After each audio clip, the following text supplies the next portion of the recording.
Мисловно упражнение при проблеми в работата. Това упражнение може да се използва за решаване на всякакви проблеми, дилеми или конфликти, свързани с работата.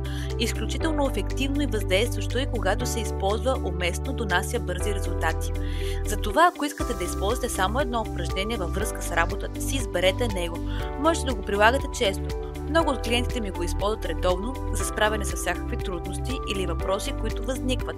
Упражнението ще ви помогне да получите информация и да стигнете до прозрение, да прекратите неразумните или отрицателни действия или събития, да предизвикате положителни промени и да постигнете успех. Когато го използвате, важно е да го направите с чувство на отговорност и да осъзнавате естеството на проблема, с който трябва да се справите. Седнете удобно на пода или на стол. Затворете очи. Слушайте се в дишането си няколко минути. Сега изцяло и съсредоточете мисълта си върху проблема или въпроса, свързан с работата ви. С вътрешният си поглед започнете да виждате как този проблем или въпрос приема форма на малка сребърна сфера. Изпълнете тази сфера с цялата си съсредоточеност и внимание. Докато се изпълва, вижте как сферата се променя от сребърна в тъмно-синя и пулсираща. Сега мислено изстреляйте с шеметна скорост към проблема или въпроса, който си задавате. Вижте как го прониква във всеки негов пласт.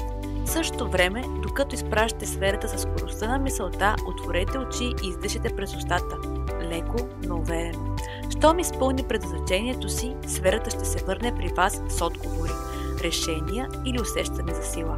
Може би ще изминат няколко дни, докато отново влезе в съзнанието ви. Възможно е да стане след минути. Зависи от естеството на проблема. Когато сферата се върне, вижте как се разтваря на 4 сегмента, съдържащи всички мисловни енергии, които е събрала. Поемете ги в себе си, като вдишвате, и докато издишвате си представете как стават част от вас и се превръщат в информация, която можете да разберете и използвате.